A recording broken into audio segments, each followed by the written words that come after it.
The judge's pen had barely touched the paper before a little girl reached for the only man who had ever made her feel safe, but she was pulled away instead. Across the room, a homeless single father stood frozen, his empty hands trembling as the child he had rescued from despair disappeared through another door. The woman who had arranged it believed she had finally erased the last reminder of her late husband's love. She smiled, convinced she had won. She had absolutely no idea that the choice she made that afternoon would destroy the life she had carefully built while creating a future more beautiful than she could have imagined.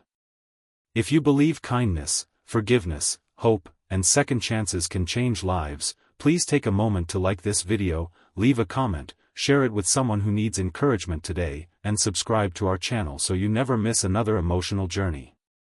Everyone in Brookhaven remembered Celeste Whitmore as a woman who always looked flawless.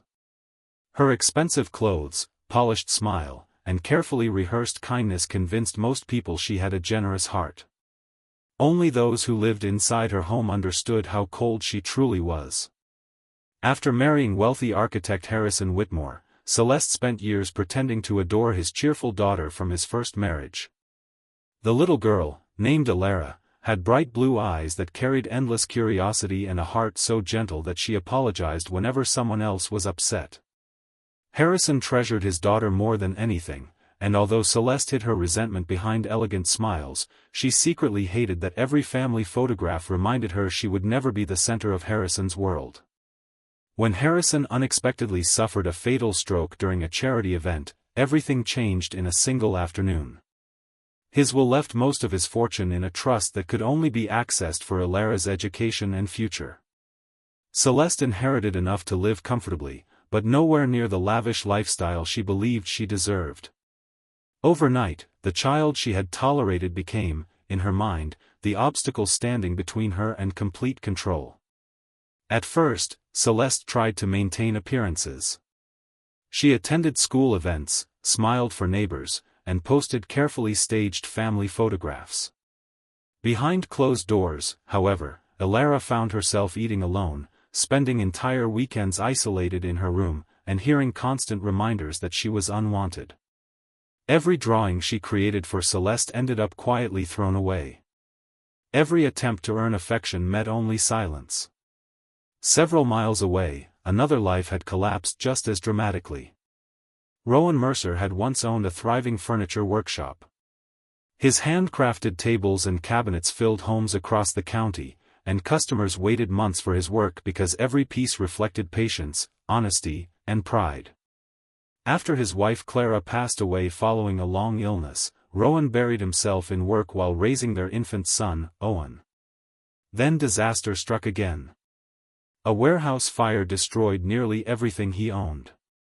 Insurance investigators uncovered technical complications that delayed payment for years, creditors closed in, and one financial setback after another forced Rowan to lose his business, his home, and eventually almost everything except his dignity and his little boy.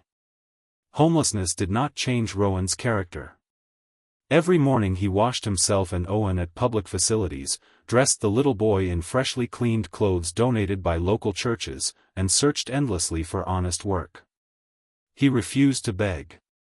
Instead, he repaired broken benches, fixed loose fences, cleaned parks, and accepted whatever small jobs people offered. Many ignored him because they saw worn shoes instead of determined eyes. One sunny afternoon, Alara wandered farther than she ever had while trying to escape another lonely day. She carried only a small sketchbook and a stuffed rabbit that had belonged to her late mother. At a busy intersection near the city park, she became distracted while chasing papers blown by the wind. Before she noticed the delivery truck approaching, Rowan sprinted across the street, lifted her into his arms, and rolled safely onto the grass just seconds before the truck rushed past. The frightened girl clung to him, unable to stop crying. Rowan comforted her exactly as he comforted Owen whenever nightmares woke him. He spoke softly, brushed dirt from her dress, and waited patiently until she smiled again.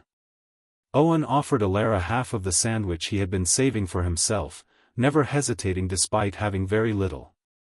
The simple generosity overwhelmed her.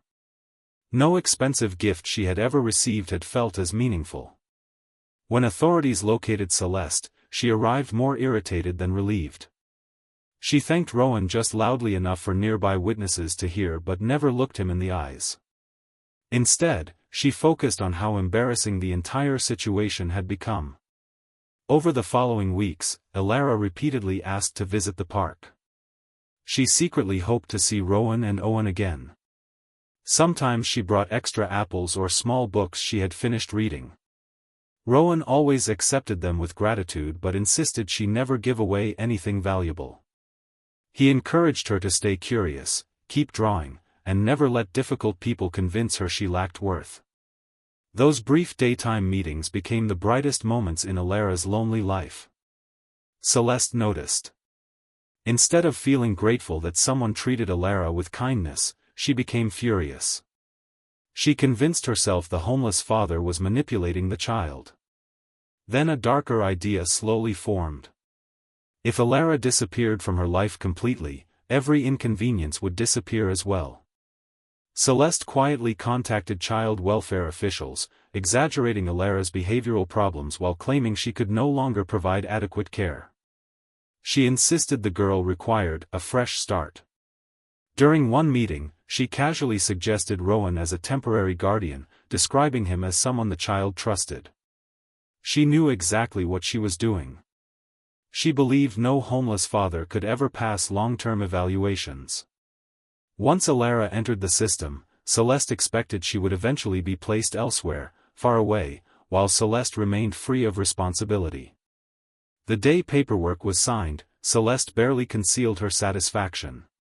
She handed over the frightened girl with a rehearsed expression of sadness, convinced she had permanently erased the burden from her life. She had no idea what she had just done.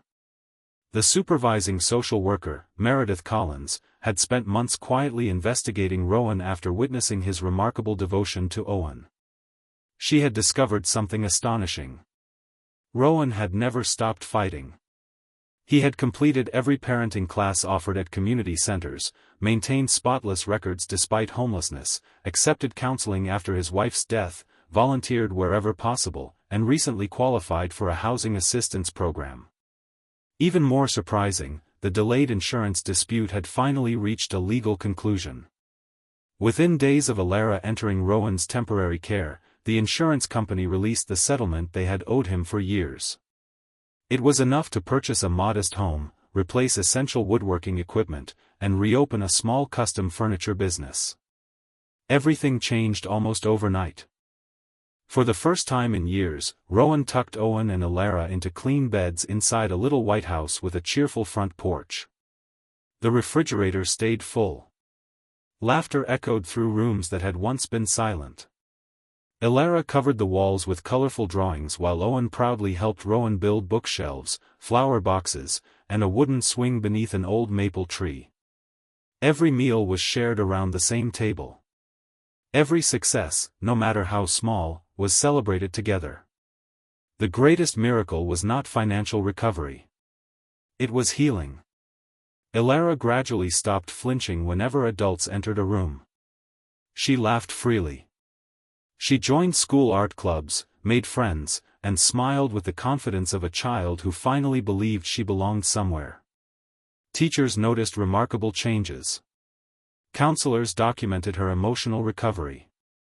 Social workers witnessed genuine affection impossible to fake. Meredith watched Rowan patiently braid Elara's hair before school because he had practiced for weeks using online tutorials and spare ribbons until he learned how to do it properly. She saw Owen proudly introducing Elara as his sister long before any legal paperwork existed. Meanwhile, Celeste expected updates confirming Rowan's failure. Instead, newspapers began featuring inspiring stories about a formerly homeless craftsman rebuilding his life while opening apprenticeships for struggling parents seeking employment. His workshop became known not only for beautiful furniture but for giving second chances to people who desperately needed them. Customers admired his honesty. Neighbors admired his generosity. Children admired his kindness. The story spread throughout Brookhaven. Then came another devastating surprise for Celeste. Harrison had left a confidential letter with his attorney to be opened only if Alara ever found a permanent, loving guardian. The letter explained that if anyone demonstrated genuine parental commitment beyond biological ties, the family trust could support Alara's future within that home. After careful legal review and months of observation, the court approved Rowan's adoption petition. The trust remained entirely for Alara's benefit, but Rowan was authorized to manage educational expenses, healthcare, and investments exclusively in her interests. Celeste received nothing. Her carefully planned scheme had achieved the exact opposite of what she intended. She had handed a lonely little girl to the only man willing to love her without conditions. Months later, Celeste's own business ventures collapsed after several reckless investments failed. The large house she once admired became impossible to maintain.